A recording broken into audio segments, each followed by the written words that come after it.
If you've ever wanted to learn the tarot, but you get overwhelmed by the idea of trying to memorize 72 different cards and all their possible meanings, then you're in the right place, my friend, because I'm going to teach you how to read the tarot in less than an hour and a half. No joke. This is an entirely new method that does not rely on memorization.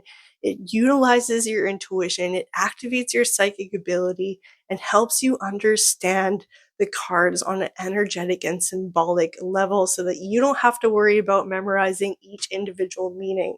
This is going to make your life so much easier, and it's the same method I use to read cards.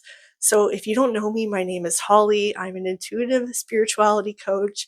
I'm also known as Hazel in some parts of the internet, and I help people harness their psychic ability and their intuition so that they can manifest the life of their dreams with precision and ease, utilizing their psychic abilities. It unlocks a whole new level of creation and self mastery, and I teach you how to do it. This is part of a psychic bundle where I have 11 other classes that teach you how to activate your psychic gifts and use them in your daily life. So if you don't have access to that, I will link that in the description as well as the pinned comment. If you want to join the Intuitive Alchemy Collective where all these modules are, that is also in the description as well as the pinned comment. Otherwise, let's begin. All right, welcome. So for the means of this demonstration, I'm going to be using my personal tarot deck. It is the Easy Tarot deck. It is linked in the description as well as the pinned comment. It is perfect for beginners, and this is why I'm using it for this lesson, because it is the exact deck that I've been using to learn the tarot over the course of 10 years I've been studying, and it still provides me so much guidance and insight. It's always really clear and easy to read. So it's perfect for beginners. So grab that, especially after this reading. You're going to want to grab this deck because I'm going to teach you how to read the tarot, hopefully in about an hour, maybe a bit more, but I'm going to go over more of symbolism and energy as opposed to memorizing the tarot deck and all the different cards and what they can mean. And then I want to do an example reading so that you can understand how I read energy and why I'm teaching it this way, and have a real world example to move forward with to give you some inspiration and to give you a framework to go by. So this deck is very special, very personal. If you want to grab it, like I said, it's linked in the description as well as the pinned comment, and it comes with this guidebook as well as a tarot spread. So it's perfect. All right. So I'm going to teach you how to decode the tarot by energy and symbolism, even if you've never seen it before, even if you have a bad memory. This is to help reduce the overwhelm that comes with learning to read the tarot, and it's going to help you open up your psychic ability and enhance your intuition. And that's really what the aim of this is all about, because it's more about that than it is about the exact meaning of each card. So intuition understands movement, not definitions, because the meaning could be interpreted so many different ways by different people, and it's always flowing. There's always a chance for things to change. There's no definitive like prediction with this. It's more of like a reading of what's in the air and what timeline you're at on and where you're at. So every card is like a state of consciousness. You open it up and you could get a whole reading just from one card. So you might have seen that from other readers who um, do this for a living, and you see it on the reels or Facebook or Instagram or YouTube or wherever you're seeing these shorts. These people are reading like one card and so much is coming out. And this is really just to activate your intuition and your imagination. And your intuition speaks through your imagination, through symbols.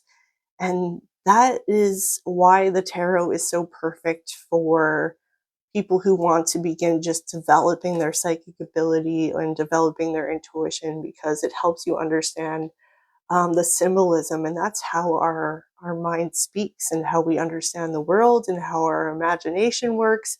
So this is really perfect. You don't need to memorize the tarot. You just need to recognize energy, especially when it comes to reversals. I'm not going to go too far into the meaning of each card, but I'm going to go over a review of the different main energies, especially in the major arcana and the minor arcana, and understanding things from a perspective of duality and polarity. This is where everything kind of sets its foundation on.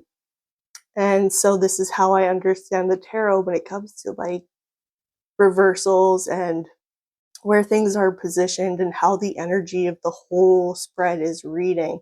So I don't typically use like set up spreads. I just place the cards however it comes up, however I feel called to, because I'm being led by my intuition. I'm not focusing on rigid structure. It really almost overrides imagination, and people start to overthink this. So this is to really help reduce overwhelm and give you a good place to start and a fundamental understanding of energy and symbolism.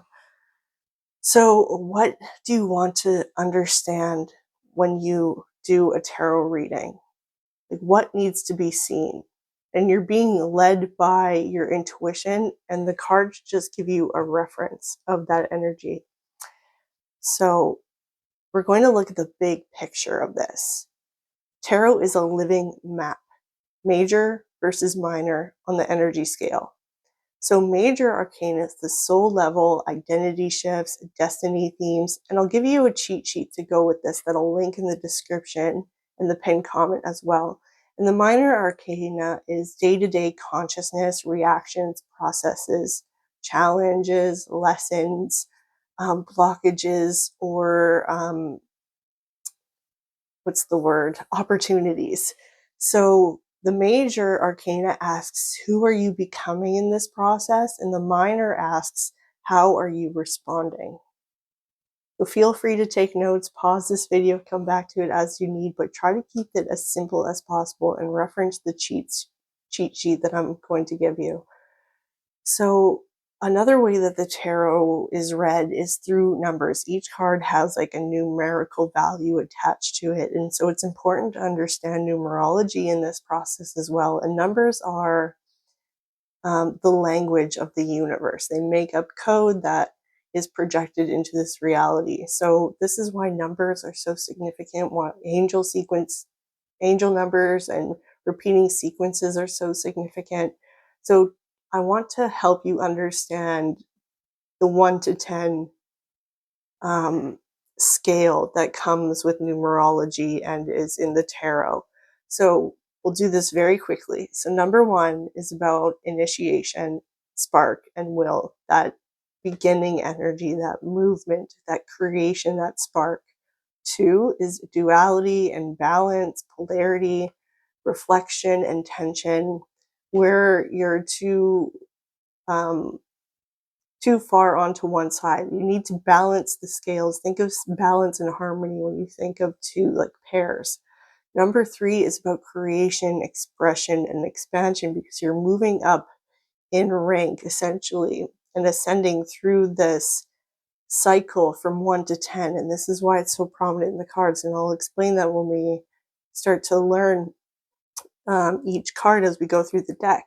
So 3 is creation, because it's almost like this completion has been done as you've made your way through 1 and 2 and 3, and you've had some time to create with this thing you started at the initiation, and now you've gone through this cycle of completion, because number 3 is a number of completion, because the 3, 6, and 9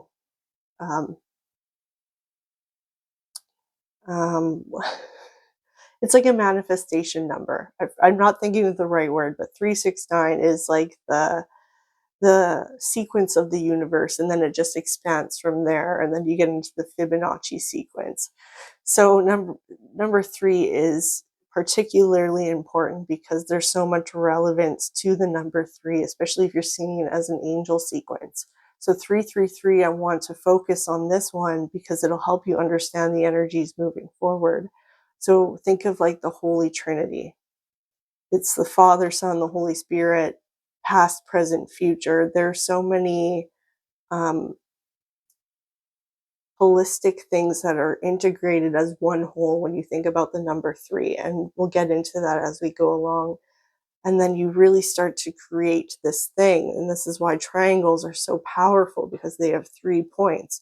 So this is really understanding the language of the universe and geometry and quantum mechanics and quantum physics and all that.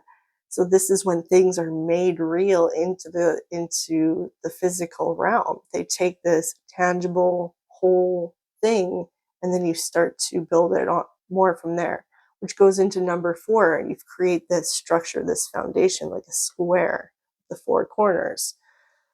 So this is about expansion. You're adding more stability to your life, more structure. And then you go into this energy that is very secure. And it's easy to get hung up in the four on a numerological value, because that is like a box at this point. You don't want to put yourself in the box. You want to keep moving. And the universe energy wants to follow that next sequence, because there's always that life force that is moving through everything, including the tarot. So then we move into number five. And so five comes with challenges or change or conflict or disruption. And then we have number six, which is the double of three. So number six is that Fibonacci sequence, the 369, and it keeps expanding. And so you've reached a state of harmony and repair. So every cycle goes through an odd number sequence and then an even number sequence. And then so you think of like um, positive and negative, and how each step that you move forward comes with new challenges. So it's constantly like this back and forth, this dance each step of the way.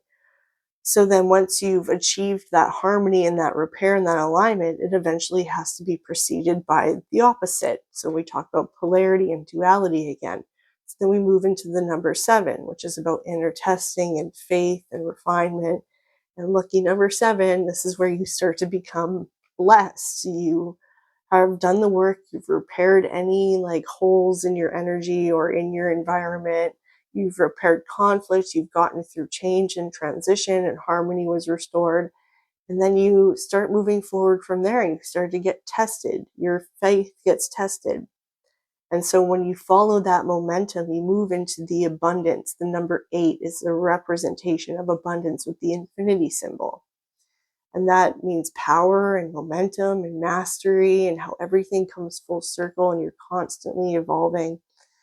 And then we go into number nine, which is taking us to the end of this cycle. And it is about completion and all the wisdom you gain from this cycle you've gone through, because this could represent decades, this could represent years, it could represent months. And when you're reading the tarot, that will come up to you. You'll see a number, and then the following will precede it, like a days and weeks or years. And just read what comes up when you're thinking about the position of the cards and their numerological value and their symbolism, and then the energy that's coming up that is being interpreted by your intuition. And always trust that first gut instinct, that first reading that comes up, and just go with it. You'll be surprised how fluid it is and how easy it is to read when you start to just trust that natural intuition, because all this energy is all very symbolic. It's embedded into our life and our natural flow. So we are already divinely intelligent as humans, as sentient beings. It's built into us. So it's a matter of accessing it and enhancing it, much like our psychic abilities and our intuition. So number 10 is that completion, that whole cycle. And you go through like 10 years, or you go through 100 days of something, you're inevitably going to change so much in that process. And even so much could change in 10 days and 10 hours and even 10 minutes. So don't underestimate the power of numbers in reading the tarot, okay? Rely on it, especially if you're feeling stuck.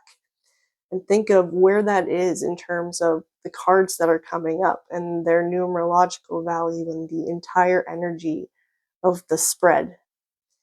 So 10 is like this transformation that has been completed, and you move into a state of overflow, but you also reset the cycle and you go back to 1. But you're moving from that new state. And then each cycle you complete, you're building from there, and things compound and you get more and more blessed. Or you go through your challenges for a significant amount of years and then you move into a new cycle. So numbers are very important in terms of universal flow. So the number tells you where the energy is in its life cycle. So think of that. So there's also the 4 elements that are in the tarot, of course. This is wands and cups and swords and pentacles, which are coins and money. Wands represent fire, which is about action and desire and drive and calling and how fast fire can take off, what it ignites. It provides comfort and warmth. And so I want you to ask yourself, what wants to move or what needs to be ignited? What are your passions? What brings you that fiery intensity that drives you forward? What are you passionate about? Cups represent water and emotions and flow, and it's feminine in nature. Fire is, and wands is masculine in nature. It's such a force. And wands are obviously masculine because of their representation of the male genitalia. And I don't want to put that lightly, but that's the masculine energy that goes with wands and swords. And then there's the feminine side of spirituality in the physical realm, which is like the cups and the water, because Mother Nature gives birth to things in the physical realm, and that's why it's feminine. And then when you think of the divine, it's masculine because it provides the seed essentially of that force of nature. And then this is why cups are feminine, because it's more about emotions and how tapped in we are and how sensitive we are and how we go through um, our menstrual cycle and the flow of the lunar cycle and how that is all combined. So we want to understand the feminine side of these elements and the masculine side of these elements. So obviously women are very like physical realm and men are very spiritual realm. So that's why they get the wands and the swords, which are air and fire, and women gets the water and the earth, and it all balances each other out. They all interact with each other. They all antagonize each other, or they quell each other. So you want to understand how like water interacts with air, and how fire interacts with air, and how fire interacts with water, and how water interacts with earth, and how fire interacts with earth. It's important to pay attention to these things as well. So cups are emotions, intuition, and relationships, and swords are air, so it's thoughts, communication, perception, your mind. This is all about logic and confidence. So what's the story? What's the narrative being told? When it comes to cups, you want to think of what is being felt or avoided. Fire, you want to understand what wants movement, what needs to be ignited. And then pentacles are for the earth element, which is about body, your physical appearance, your physical environment, money, work, physical life, even physical relationships could be part of this as well on a sexual or attraction basis. And that differs from the emotional aspect of relationships when we think of relationships and cups. So what is being built or sustained, what's coming when we think of the earth element in terms of prosperity and wealth. Air is like logic and confidence and making decisions. Water is like what is emotionally fulfilling or emotionally draining. And then fire is like what brings me passion, what gets me going, what am I motivated by. So this is just a quick integration. Your element is your expression, the number is the stage, and the card is the image. So you don't have to memorize all this, and I am providing that cheat sheet. Just know that this is being integrated into your mind. So even if you can't remember everything that I'm saying, or you can't even recall a lot of it, it's still absorbed by your subconscious mind. It's your conscious mind that can't hold all of this. So don't be afraid if you feel overwhelmed still, even if it's only an hour to learn all this. You are absorbing it, it's going into your subconscious mind, being logged into your long term memory. So, intuition helps you recall things because it's already in your mind. You don't have to force it or try to remember it. So, keep that in mind. Your intuition, if you have issues with memory or ADHD, this will help compensate for that because you don't have to worry about memorizing all this. It's being all logged away anyway. And your intuition will help you remember, or it'll guide you, or it'll come up as necessary. It doesn't come up with force. It's about that universal flow and tapping into that. And that's represented in the cards as well. All right.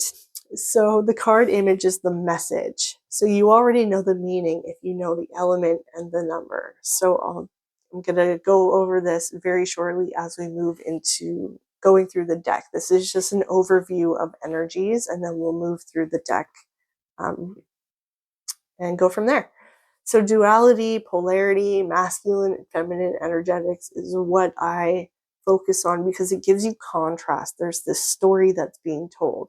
So every card contains tension and balance, where there's things that are misaligned or imbalanced, things that need to be addressed or what you're overcoming. So duality and polarity teaches that tarot always holds two truths. There's a light side and a shadow side, action and receptivity, expansion and contraction. And this will be indicated in the whole energy of the cards that come up. So think of the context of the cards when you think of these things. So there's faith and fear, what's in the way, the blocks you need to overcome, where things are leading. This carries so much flow because this is what creates the universe. This is like self-expression. So don't ask, is this good or bad? Ask, where is the energy flowing and where is it being blocked? Who are you becoming and who are you now? Who were you in the past when you think of these cards in relation to their position as well? So there's past, present, future. So think of where they are in the spread when you're reading all of this, even if you're not following a structured spread. Think of it where you feel like you're intuitively placing them in front of you. Do you feel like you need to just do 3 cards, or you want to intentionally do a 5-card reading or a past, present, future reading? It's however you feel called to for each reading as its own separate thing. How do you want to approach it? What are you trying to understand? What comes up from that?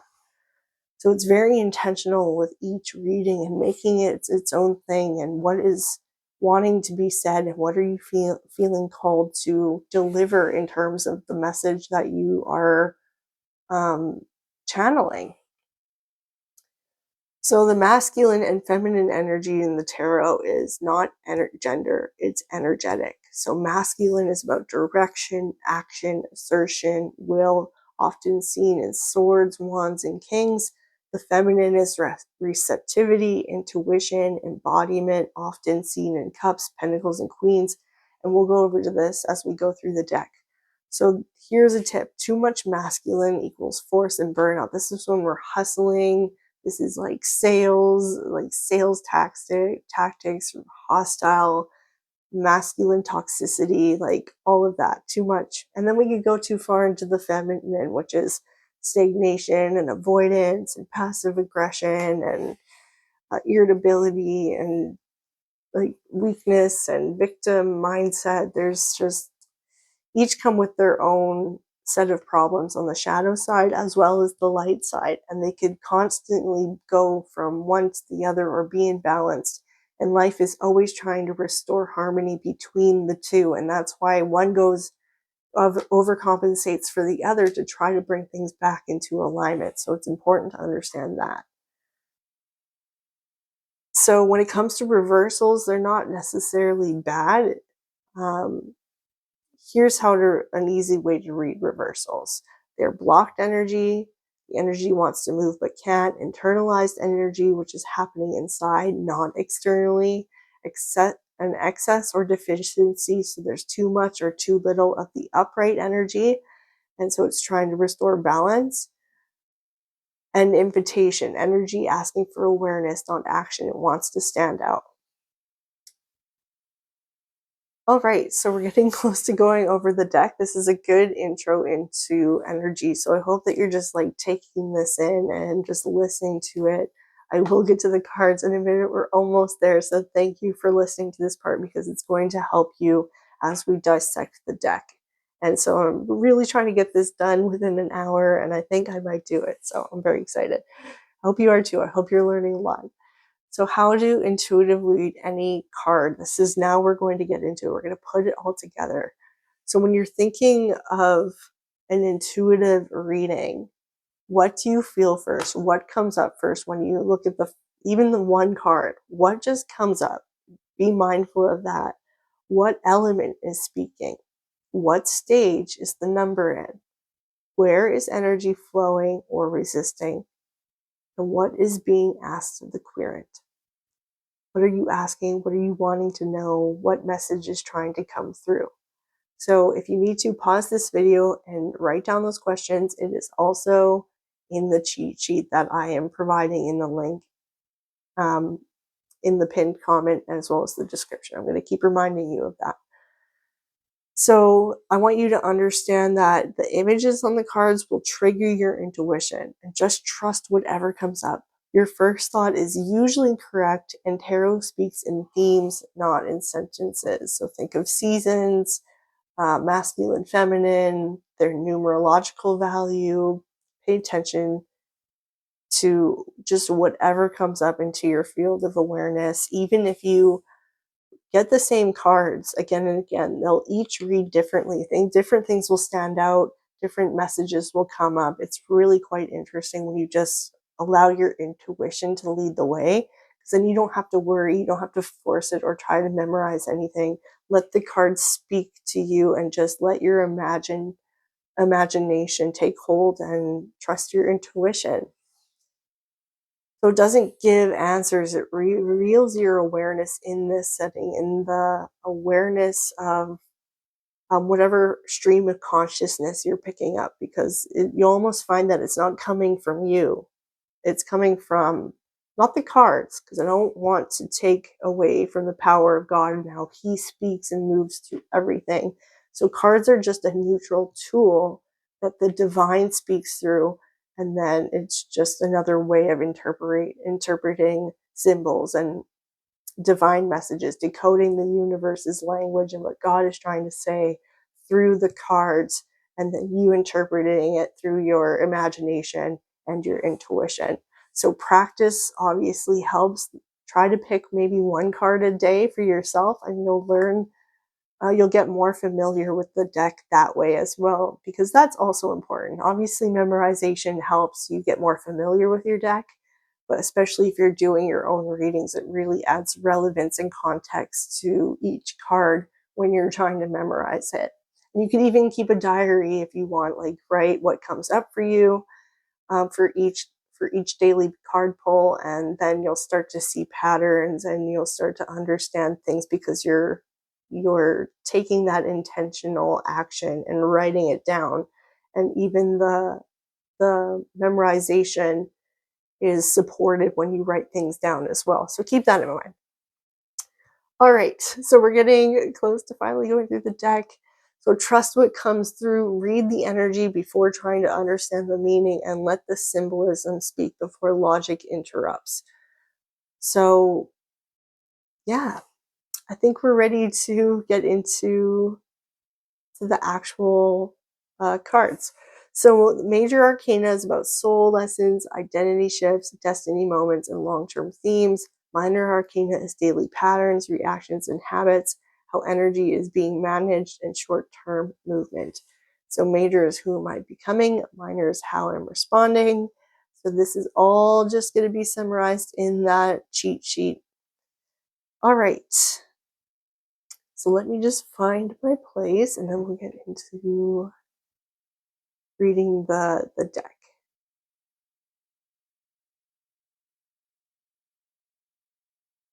Okay.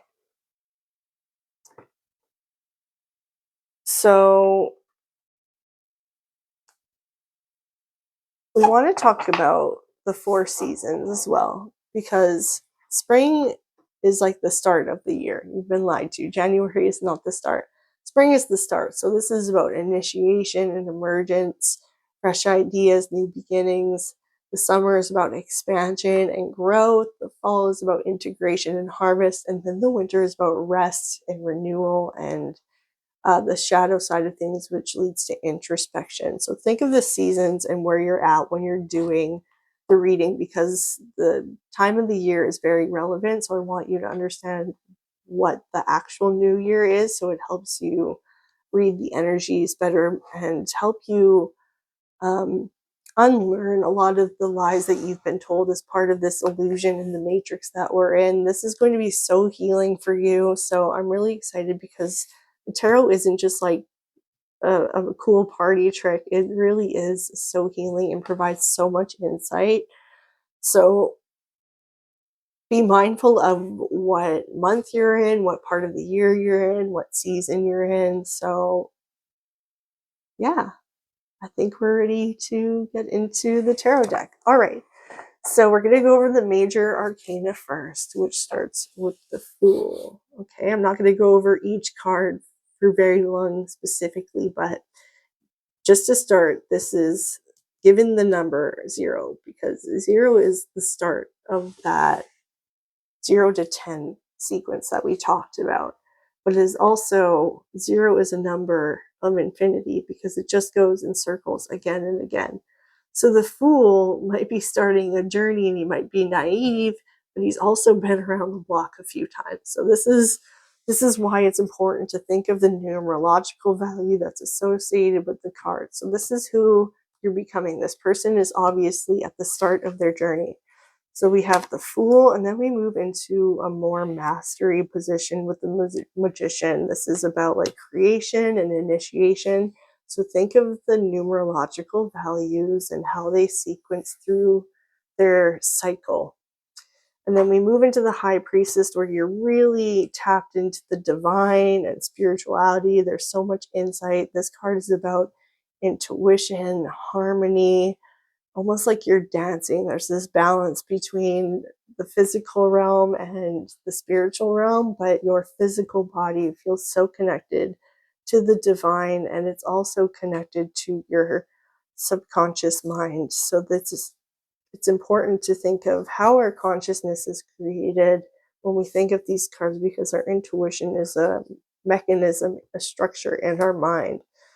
And the subconscious mind holds all our beliefs. So this is where things are revealed, and we get that with the moonlight. So we want to pay attention to the symbolism that comes up with each card. Then we have the Empress, which she's obviously royalty at this point. The numerological value is a 3. So is their sense of a completion and accomplishment and giving birth to this idea that has started just over here with the Fool. And now the Empress represents fertility, manifesting things into the physical realm, the feminine side of creation and flow, and feeling so in tune with the universe, like a portal. You'll see that as a circle as well. Circles represent portals, so it's important to remember the symbolism that comes up when you're looking at the cards. So she's obviously very regal. She's accomplished a lot at this point and has moved up from the Fool to the Empress, the Jester to the Empress. And then we have the Emperor, which is a higher rank, the masculine divine version of the Empress. And about 5, this is about like force and creation and change, like significant change as you move up in the ranks. And then we have the Hierophant, which if you see and you understand it, this person is very holy. There's a lot of wisdom in that. There's this sense of like seniority, masculine, divine masculine, sense of like authority or institutions like the church that comes up with that as well. And it's like challenging like beliefs as well as like unlearning and indoctrination. So this is going to create significant change, just like a number 5. And then we have the Lovers, which is about pairs. So there's this duality that's being restored. Harmony is being restored. It's a number 4, so, or number 6, sorry. So that is passion. That is passion. It's harmony. There's balance between the masculine and the divine feminine, and feeling so supported as that person is being lifted. So I don't want to get hung up on the actual meanings of each card. I want to understand this from a symbolic and energetic perspective. I want to make that clear, okay? All right, so let me just find my place, my notes here.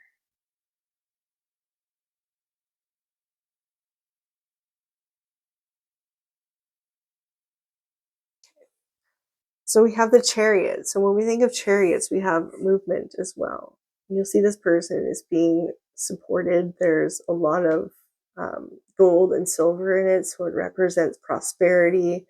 There's violet, so colors are also very relevant in readings as well. So violet represents like intuition and spirituality as well as royalty, right? And that's why she's wearing her purple, and then there's purple in the background.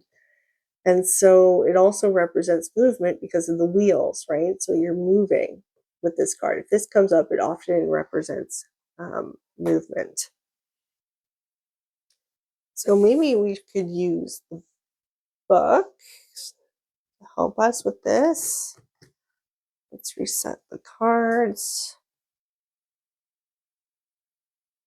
All right. So this person's moving on up, and now you have the Strength card, which is a number 8 value. So there's the sense of like moving through infinity, and going through these lessons, these cycles again and again. And that's what that number 8 represents, and how much strength you've had to gain going through that, like going to the gym. It's like you've gone through all these challenges and all these lessons, and it's giving you so much strength by this point as you've gone through this point. And usually you get to a point where you isolate yourself and you really reflect on where you've come up into this point, and there's so much wisdom and there's so much ahead of you. Like there's this path, you're holding your own light, like you light the way and you've been through it. You are an old soul. This is what comes up when I think of the Hermit. And I don't want to think like you're isolated. You go into solitude so that you could grow inwards and rest from the journey, essentially, and heal from a lot of the trauma that you've been through, integrated at this stage of life. And that's why the Hermit is so prominent, but there's still so much ahead. And then you get to the Wheel of Fortune. So that's significant movement as well as wealth and prosperity. And you've reached this point of completion. And this is like a number 10 value, which I talked about during the numerology section. So that's obviously about fortune. It could be about fame, prosperity, movement, things shifting in your favor. That's what comes up. So that when that happens, we move into the Justice card, where there's this balance being restored. There's karmic retribution here, like a divine reset. It's about you standing in your authority and meeting the consequences of your actions. So if you're moving up through the arcana, this is about receiving the good karma that is owed to you. And the people in your life who have hurt you, if this comes up, are going to receive their divine justice. So that's what the Justice card is all about. Maybe about fairness or even legal issues. Think of this symbolism. So there's scales tipping in your favor. There's balance being restored when we look at the triangle and how the power is coming from her hands. And it's forming this triangles, and triangles are a symbol of strength, right? And it's all pointing back to the sun, which is symbolism of God and growth and prosperity and favor. So really pay attention to the symbolism. And then we have the Hanging Man, where You're almost like hanging in suspense. There's movement, but yet you're not moving. Feel stuck sometimes in this point because you're just waiting there. The movement is stalled. Um, it's given a number 12 value, which breaks down into a 3. So when you think of double digits, you want to break it down into um, what it adds up to, the two numbers add up to. And then that will give you the idea of where it is on the scale of 0 to 10. So this is 12, so 1 and 2. So this is like a 3 numerological value, even if the number says 12, okay? And 12 is also another number, so you could even take it at its face value as well. 12 is a number of like completion, like the 12 months of the year. And then we have 13, which is like that transformation card that we would get with the number 10. Usually there has to be something that comes to an end for things to begin. So 13 represents the number of death. But death leads to rebirth and resurrection and new beginnings and moving on. So don't be dismayed when the death card comes up because it's not as negative as it seems. And you see that with the black flag, there's this beautiful flower on it. So things aren't as they seem. So really pay attention to the symbolism that comes up for you when you read the cards in context to where they're positioned, where they're facing, if they're facing forward or if they're facing the other way, what they're looking at, if their eyes are covered or not. Symbolism is so important. So the temperance is about patience because by this point it's you're being reborn and you have to go through it all again, but you've been so patient with the temperance card that things are starting to come together. You're moving with the flow of the universe. You see that she's holding 2 cups in her hands and she's part of that feminine flow with all the like universe symbolism in this card. And we have the devil. When there's good, there's bad, but the devil also represents passion and intensity, narcissism, but also like the 5 elements as well. So the card in their respective alignment will show you exactly where it is in terms of the grand scheme of things. And then what goes up must come down. We have this tower card. So we're moving through this cycle that keeps going between like challenge and evolution, and then challenges and then evolution. And so there's a lot of death and rebirth and resurrection that happens throughout this whole entire journey. And that's life, isn't it? So what comes up must go down, or things weren't built on solid ground, or this is representing change and rebuild, things coming to an end. The Tower card is a very prominent card in the tarot, and I'm sure you probably might be familiar with it already. Okay, and then we have the Star card, which there's this feminine figure again holding 2 cups of water. So this is about like emotions, feminine flow, the divine feminine, mastering your emotions. And then you'll see that her forehead is shining. She is the star. And we have like the Holy Trinity here. There's a star here, star here, and star here. So I'm really paying attention to the symbolism of each card. She's in the water, so this is related to like emotions and divine flow. It's the night as well, so darkness and illusion and shadow side of things. So this is maybe about like integration. See how she's pouring water into water? It's integrating everything, but feeling also like a master of her emotions and this stage of completion of divine wisdom based on the past, present, and future. So it represents so many things when you look at the card. I'm just reading it as it comes up, as I'm looking at it and explaining it to you. And then we have the moon, which represents the subconscious mind, nighttime, shadow side of things, shadows being revealed, the illusion to not believe everything that comes up. It also has wolves, so it represents wisdom. And then you have the crab, Cancer. What does that represent? Because there's planetary bodies, right? And they all represent their own thing when you think of astrology. And I don't really want to get it too much into like everything that comes with reading the tarot card, but the more you familiarize yourself with astrology and spirit animals and numerology, and the more clarity you'll have when you read these cards, and the more symbolism and insight you'll gain from it. So you have to do your own learning in conjunction with what comes up when you're reading energy intuitively, right? There needs to be this balance. So there's the spiritual side of things and the insight, as well as the physical side of things and the logic and the learning. And it's important to understand the context of your own life and your own development when you're learning the tarot and reading the tarot.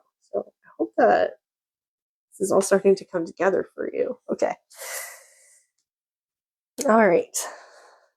So when there's the moon, the night has happened because the night came before daytime. God made night before the day. So it's never as bad as things seem. And that's what the moon reveals. But just like how cycles have to come to an end and beginnings have to happen, have the sun card. Night has ended and then the sun has come out. So you understand how polarity works and how it comes up and how so relevant it is when it comes to moving through these lessons. Because when there's bad times, good times must follow. When there's good times, bad times must follow. It's the law of the universe. So when there's darkness, there must be light. So know that anything that you go through that is a struggle or a challenge or a really hard lesson or a loss, it must be preceded by good blessings and favor. And the sun represents favor. It also represents the center of the universe and God and the Son of Man, Jesus, if you're into Christianity at all. I'm not saying I'm a Christian, but this is for everyone. This isn't just for select few. It's not witchcraft. This is a neutral tool that helps you understand symbolism and how it's relevant to your life and the phases that you go through, especially on a day-to-day basis, a short-term basis, a long-term basis. So this represents the center of the universe. It could also be you as a main character, or giving birth, or bringing things to light, or providing warmth and growth and comfort to things. And then with God, we have judgment. This is a lot like the Justice card. The trumpets represent judgment. This is very significant in this card. You have like this angel warrior figure and trumpets. So trumpets are blaring. You have 2 X's, 2 10s. So this is the end of a journey. This is judgment being made of who you are now and facing everything that has led you to this point. So when the trumpets blared, will you be saved, or will you have to reside in hell and go through another cycle? So, yeah. We have the World card, another feminine figure, Mother Nature, feminine side of things. There's a wreath, there's triumph here, there's the moon in the background. So subconscious mind, darkness, but also like Mother Nature. So there's harmony and balance in this card as well. Think of all the different elements. It's nighttime. The colors are relevant. What she's wearing is relevant. The direction that she's looking in is relevant. What she's holding is relevant. The wreath is relevant. Everything is a symbol in this card and has meaning. So just notice what comes up. All right, so that is the end of the major arcana. So remember, this is about who you are, who you're becoming. And then the minor arcana is the challenges, the lessons, the decisions, the blocks, what's getting in your way. All right. Thank you for making it this far.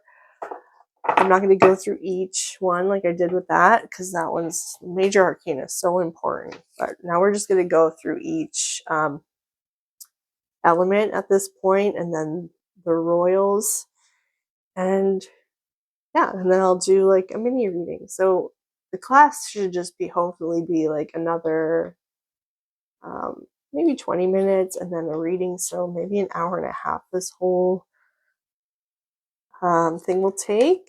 So you don't have to stick around for the reading, but I'm going to go through this now, okay? All right, so we're going to go through the wands first. So obviously it starts with the aces and number 1, and then each card is like a deck of cards, or each suit is like a deck of cards, and they all go from ace to 10, and then they have their joker, king, queen, but it's actually like pages, knights, queens, and kings, okay?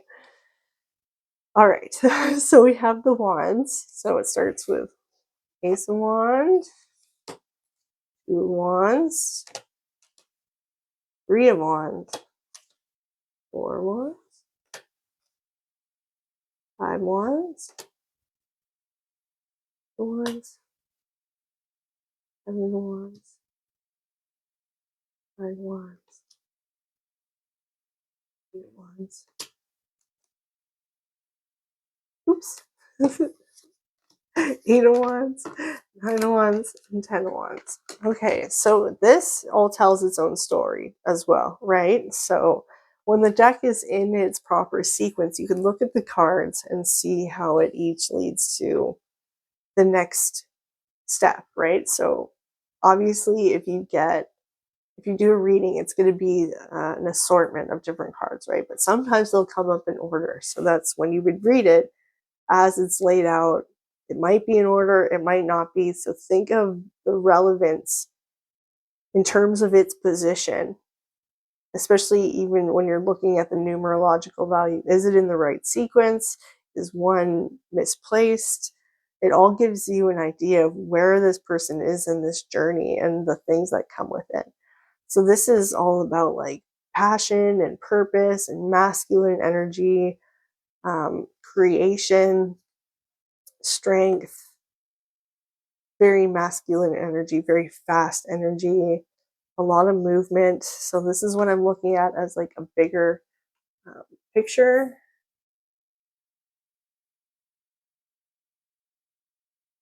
So this is like a brand new path.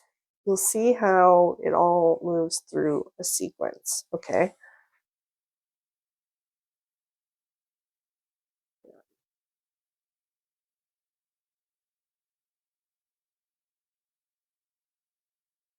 One second.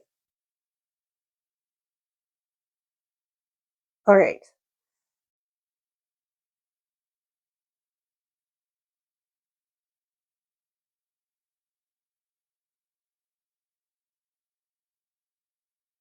So this is like a soul's journey. It's not just short term and long term. This is about your spirit, essentially. Like it's higher purpose, it's higher path, it's a calling, a creative life force. There's movement and momentum with each card. And then you think of like their positive and negative aspects. So there's good, and then there's bad. And there's a challenge, and then there's growth. And then there's something that disrupts that, and then harmony is restored, and it's just compounding from there. So think of that 3, 6, and 9 sequence. So when you move from 7 to 8, it's like you're really moving on, coming to an end of this cycle, and then you've had all these lessons you've gone through on this path of life. So that's what I would say that the wands are all about. Something wants to move, energy is asking for expression, you are following a certain path, or you need to change paths or choose a different path. So there's passion or restlessness. And then there's the shadow side of things, which is about burnout, impulsivity, ego-driven action, and a lack of follow through. So what needs to be initiated? Where is the passion driving or draining? And am I acting from alignment or urgency? So that's what I would say that the wands are all about. So it really tells a picture as you move through the sequences.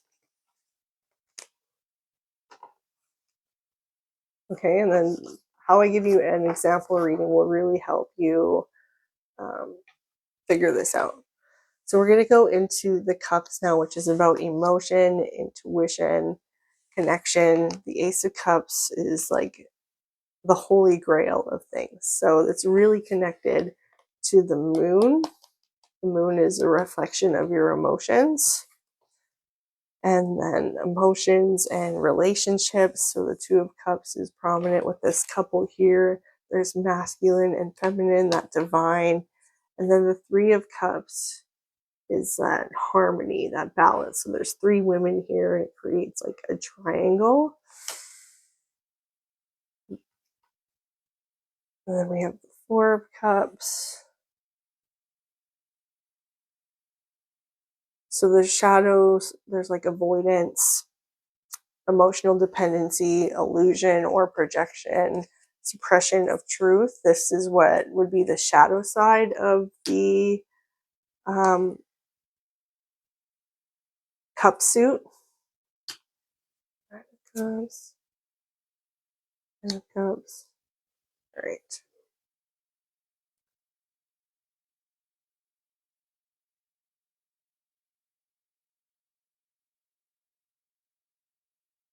So balance, singularity, balance, harmony, distraction. So you'll see how each suit kind of is different because of their element. So this is when cups appear, it's about emotions. Something needs to be felt or it's being repressed, emotional truth. Intuition is speaking quietly. And then there's the suppression of truth. So when you see cups, it's asking you, what am I feeling but not acknowledging? Where is the emotional honesty needed? And am I honoring intuition or am I numbing it? Am I ignoring things? Am I avoiding things? This is why this person's back is turned. That's why there's so much in this card. Like there's so many distractions in this card, so many shiny objects, but you also don't have to take each card literally. It all depends on what story is being told. What is the narrative of the story? Especially when it comes to like emotions. What is being felt? What is being avoided? What is being shoved down? What is not emotionally fulfilling? Is there a relational aspect in here? Is there things to do with your family and friends or your love life? This is all important because it also is about joy and grief and moving on from things. So think of emotions when you think of the water and what would fill your cup, so to speak, and what drains your cup, what brings you joy, what brings you happiness, what are you grieving, what have you lost, what are you leaving behind. All right, I'll be shuffling these anyway.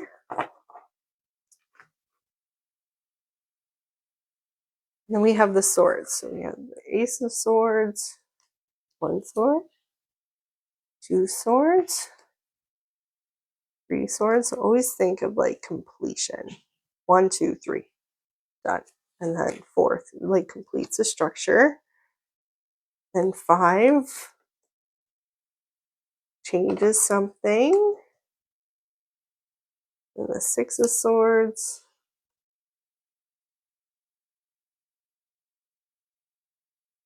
And the Swords.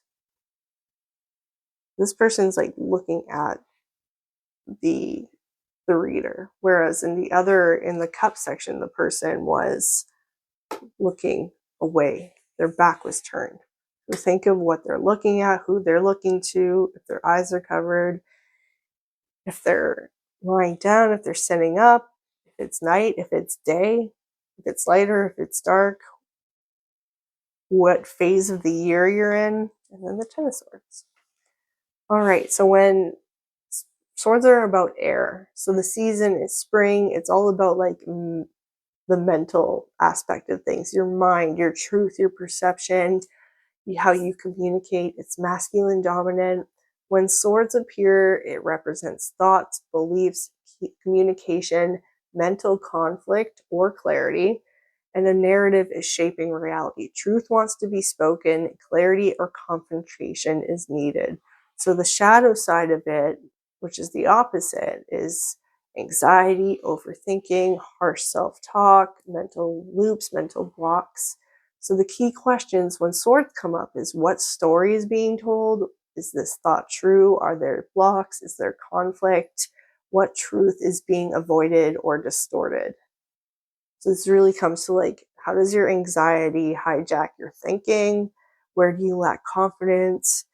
Where are you creating your own problems? Because you'll notice with swords, a lot of the figures look um, look like they're in pain, but the swords aren't touching them.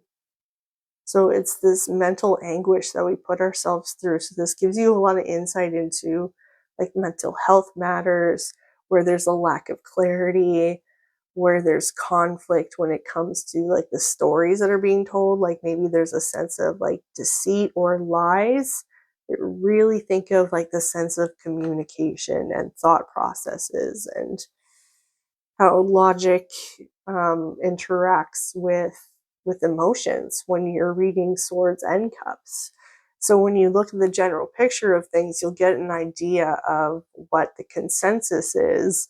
If there's like masculine energy more than feminine energy, because that'll tell you if things are imbalanced and what blocks are there, or is this like a really definitive reading where it's clearly about like money with all the pentacles.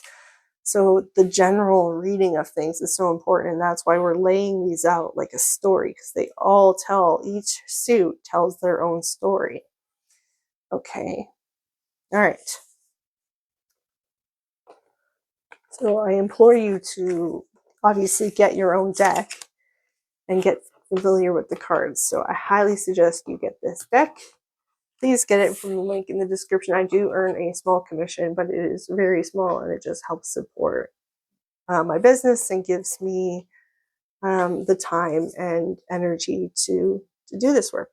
All right, so we're going to go over the Pentacles suit, and then we have the Royals to do, and then that's it. And then we're going to do like a little mini reading. So we're getting through this together, and I hope you're learning a lot and finding this helpful and just different from what you're used to when you think of like reading the tarot and maybe how others read their cards. Each person reads their cards differently. I'm just very intuitively led, and I always have been. So this is what works for me, and I know that it'll help other people who are also intuitively led. All right. So the Pentacles is the earth element. The season is autumn. This is about physical, material, your body, stability, material life, work, money, health, your physical reality.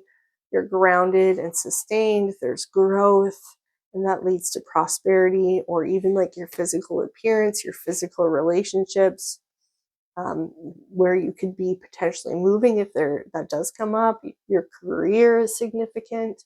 So when Pentacles appear, focus on sustainability, long-term building, and embodiment over ideas, because we have tendency to get ahead of ourselves, and we want to do all the things, especially if you have like ADHD and you're part of this collective. It's for like neurodivergent people.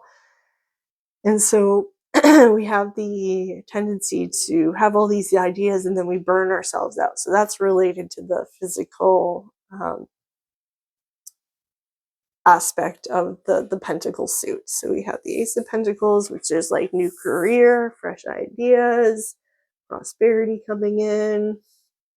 And there's animals in too. So you want to think of like spirit animals and what their energy represents when you see animals in cards. Like here we have the Two of Pentacles. There's dolphin. So dolphins are very smart, very wise. They rule the water. They're also playful. They're also very spicy. And then there's a boat and a shore. So it represents journey, right?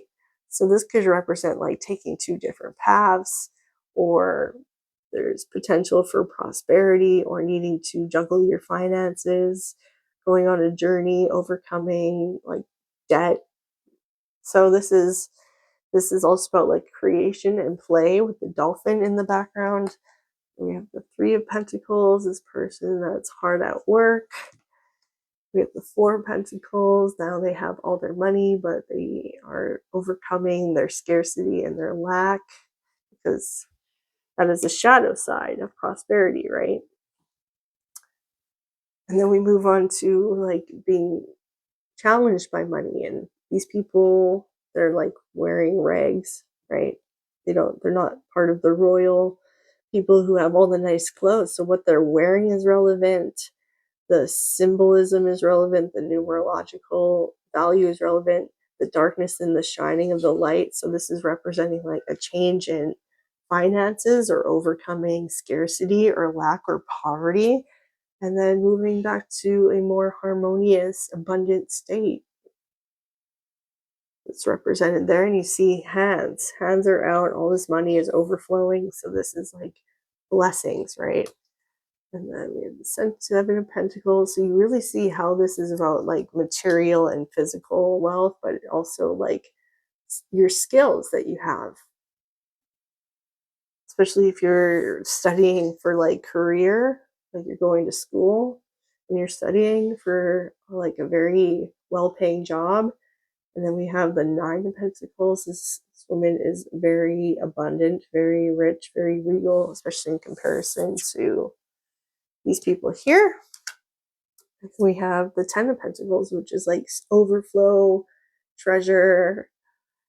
So it's really important to just pay attention to the sequence of the cards when you're thinking of terms of their relation to their own suit. And that'll help you apply it to a mixed reading of cards. Okay, all right. So we have the pages, the knights, and the king and queens, and that's it. So to go over the physical one, just to summarize before I move on, it's about scarcity mindset, overworking, attachment to security, fear of change. That is all like the shadow side of things. And then when pentacles appear, it's about building, creating, giving birth to new ideas, career, money, changes in your finances, prosperity, wealth. So ask yourself, what am I building? Is this sustainable? Am I going to lose all my money? How is my body involved in this lesson? Does it feel good to me? Is it going to help me improve my life and my environment? Am I going to be able to move and provide for my family? So it's all questions about money and wealth and prosperity, but materialism as well in your physical environment. So court cards are about roles and states and ways of relating to energy. So they're very related to rank. So we have the Page of Wands, Page of Cups, Page of Swords, and the Page of Pentacles. Court cards are not always people. They are modes of consciousness. They are just energy, masculine energy, young or older, or what role that they play. So pages are like page boys, for example. So they deliver news, or they're at the start of a journey, or they represent children or young spirited energy. So pages are about initiation, curiosity, learning. The seasons would bring about change is very prominent. So Page of Pentacles would represent like spring, for example. And then the Page of Wands would represent more of like autumn and summer. All right. And then Page of Swords would be more like winter. Oh, and then Page of Cups is summer. This is fall. Sorry. All right. So this is about like emotional news with the Page of Cups. This is like disappointing news with the Page of Swords. The Page of Pentacles is like a career change or initiation or money coming in.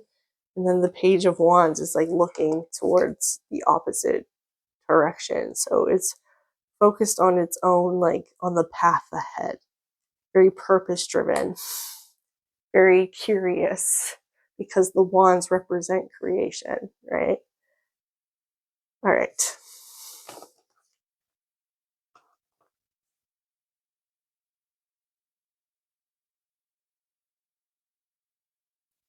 Now we have the Knights. We have the Knight of Wands, the Knight of Cups, the Knight of Swords, the Knight of Pentacles.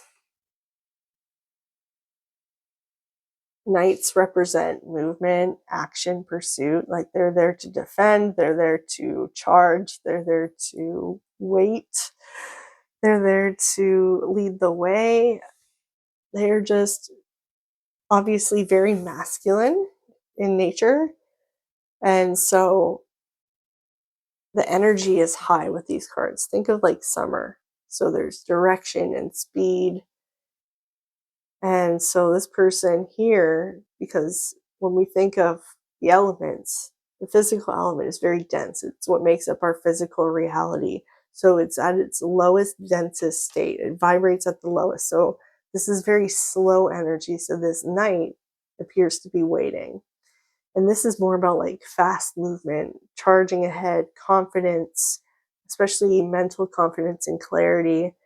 And this is like charging forth to like purpose, like celebration, because their horse is rearing, but they're looking inwards at each other. Oh my God, I never even noticed that. It's like they're taking each other on. Oh my goodness, there's this balance that wants to be restored between the physical elements and the, oh my goodness. Okay, that's so cool. I'm learning already. I'm learning so much just doing this. This is so interesting, especially because I'm looking at it all upside down. So it's giving me like fresh eyes.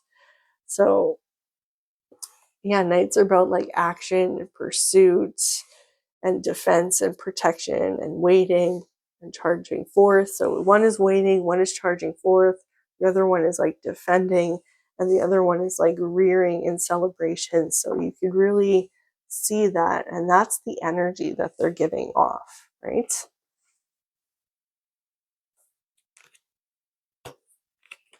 Is there momentum? Is there a lack of momentum? All right, so we have the Queen of Wands, Queen of Cups, Queen of Swords, Queen of Pentacles. So it's very feminine. The season is autumn, and this is about like inner mastery, like think of emotions and mental health. Okay. So this is like emotional or energetic maturity. Women are very connected to their intuition because they are so divine with our wombs, because we are portals to the spiritual realm and the physical realm, right? So it's about like your appearance, how you carry yourself, how you serve the world. This is like the matriarch, right? When we think of queens, it's a matriarch. She's not young or naive or immature. She's very strong. She's emotionally intelligent. She's passionate. She's a leader. She has confidence in herself. And she also lives like a very abundant, prosperous life, right? And she usually has a mate, okay? So that is represented by the peacock here. There's that masculine balance. So even though this woman is very feminine and in her feminine energy as an earth element, it's balanced out by this peacock that's here in her imagery. So that's her element is air, right? So there's clouds in the background to represent that. Then this person is very similar to them, but almost opposite. They have the opposite colors that are complementing each other. So she's wearing purple and she's wearing yellow. So there's this balance between emotions and intelligence. And she's reached that state through her journey from a girl into a young woman into a mature adult woman. Okay, so that's what we think about when we look at the feminine side of things. So they're nurturing. Um, they work as like lawyers or healers or doctors, or they're in charge of like estates or properties. Like these people are like career women. These are like CEO type women. Okay. especially the Queen of Pentacles. All right, and then we have the Kings. We're almost done. Yay! An hour and a half's not bad. That's probably what it's going to be, okay? So we have King of Wands. Wands. Okay. They're looking at their wands. They're very obsessed with creation and passion. This is the King of Pentacles. They are like waiting. They're looking to the stars. They're waiting for their servants. They know that they have even more coming than what they've achieved. Like, they are rulers. So that's the King of Pentacles. It's in the wrong order. We have the King of Cups and then the King of Swords. So think of like authority, leadership. They rule the winter. The winter comes with so much wisdom. So this provides that authority, that direction, that confidence. And it comes with responsibility. So these are like military leaders. They are like CEOs and presidents of companies. They lead huge organizations. Like, these kings are very smart. They're very calculated, very strategic, and they're very emotionally mature, emotionally intelligent. And then there's career focused, and then there's like passionate focus. Passion is like the leader of the group. So this is like external impact, like how do I support others? Whereas the women is more like, how do I serve others? That makes perfect sense to me.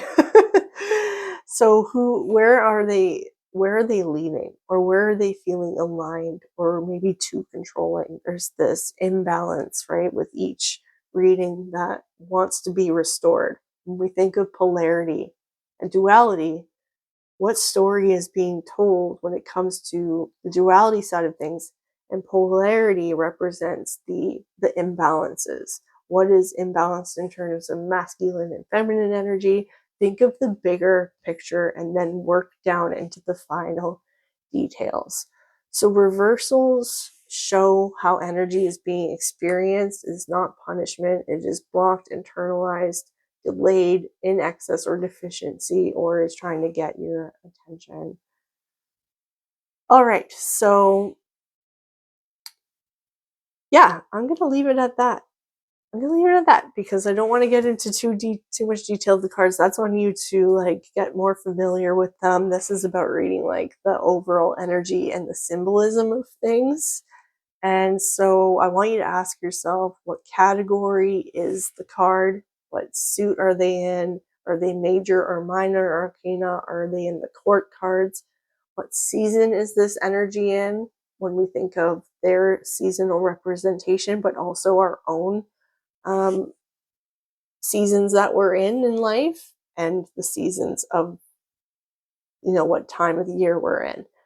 So remember to grab the cheat sheets, because this is going to really help. And I highly recommend you get this deck, because it'll help you integrate all this knowledge.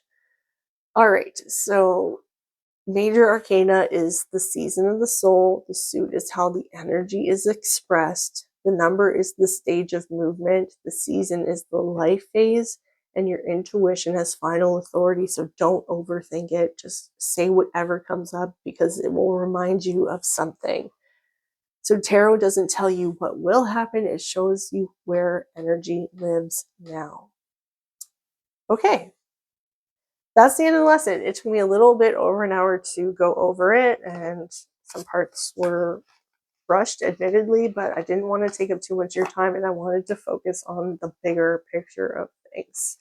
Okay, so I'm going to do a quick, maybe 3-card spread and show you how I would read the energies based off the bigger picture.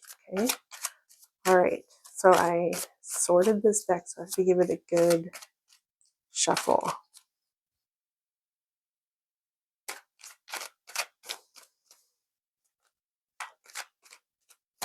All right. Okay. Let's just do a 3-card spread. Past, present, future of current energies. What does... Oh, okay. Do I need to... Okay. Okay. what wants to come out is this. Okay, so feel called to put that there and put that there and then put that there. Oh my. Okay, so we have the Fool card, the King of Pentacles, and the Justice card. Past, present, future. So I see in general, there's obviously two masculine presences and a feminine presence that is very balanced with masculine. So this is telling me that there's this journey that I've completed that is leading to a new reality. Okay, so I'm going from the Fool to the King of Pentacles, from the present to this Justice. So I feel like the actions that I'm taking now in the present that alter like my physical reality is bringing in a new future. There is favor being shined upon me from the sun, and balance is being restored. It's karmic retribution. So all the lessons that I've gone through, the Fool card, has led me to this new physical reality where justice is being paid. So I'm going to receive favor. I'm going to receive the blessings that come with the journey that I've been through, the in terms of like even my life, my entire past, maybe even my past lives, because it includes this like sense of infinity. So this is like a huge upgrade from where I was to where I am now and where I'm going. So what is happening in the present is only just the start. It looks so good already, but I'm really moving on up to this new life. Like I'm in the clouds. I'm like on cloud 9. So when I think of this Justice card, there's this set of stairs. Okay. So it's the stairway to heaven. That's what's coming up to me. So there's metaphors that'll come up. There'll be like quotes or just mental images or a timeline that comes up. So this to me is like very prominent to where I am in my current life, because 2025 has been incredibly life-changing for me. I am so incredibly blessed, and I know that 2026 is going to be incredible. So that's very relevant to where I'm at in my life, and I feel like the steps that I've taken is leading to karmic retribution. I am healing my own wounds, the past lives wounds that I have, ancestral wounds, generational wounds. This is all part of it. So I feel like I'm ascending upwards and karmic retribution is being paid, and it is not based off of like favoritism. I am highly favored with the sun, and I'm being led to this higher place where I will be blessed. They don't see anything. This person is blindfolded. So it's very universal law. It's about harmony and karmic actions and consequences.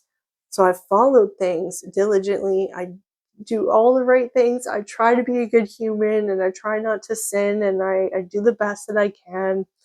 And I feel like I'm a very kind, respectful, honest person. So for me, I've only ever had good intentions. So despite all the things that I've been through, I feel like now, everything is coming to a full circle, and I'm about to be blessed for all the things that I've been through and all the work that I've done. And it was just a matter of like fairness, because it is like a natural consequence to doing the right thing, having the right boundaries, living in your purpose, being aligned, everything that I teach. So to me, this is just like it's payment time. So this is what I'm getting, that this is like immediate future. This is where I'm at now. I feel so blessed, but I'm looking towards the future, and there's even more grander things waiting for me. And I feel like I'm going to be on cloud 9. I'm going to be like heaven on earth, heaven on earth. So yeah, that is how I would read it. It was a very simple read just to give you an idea of how to get like a bigger picture and to just follow like the flow of what comes up as you're reading it, and don't second guess it. You'll get better as you practice, and you are more accurate than you think. So I'm going to leave it at that. Remember to get that cheat sheet from the pinned comment and or the description. This is part of a psychic bundle where I am offering 11 more psychic courses to help you on your psychic journey and with your intuitive development. So if you want to grab that, I will probably come back and link that in the description as well. But I am doing this as part of a 12 Days of Giftmas inside the Intuitive Alchemy Collective. If you're seeing this as a member, this is not for you, this is for the public. So if you're watching this on YouTube, and you want to have access to our 12 Days of Giftmas that unlocks a new psychic module every day, each day of the 12 Days of Giftmas from Christmas until January 5th. And then you have permanent access to these other courses for infinity. And I'm offering a 7-day free trial. So that's the Intuitive Alchemy Collective. It is linked in the description and the pinned comment as well. I hope this was helpful for you. I hope that you learn to read the tarot and that it just benefits you and helps you on your journey. So if you have any questions, I'm happy to answer it. You can get the deck and the guidebook and the tarot spread from the pinned comment in the description. Everything you need is in there. So go grab that right now. If you have any questions, let me know. Otherwise, I love you and I'll see you in the next video. Bye.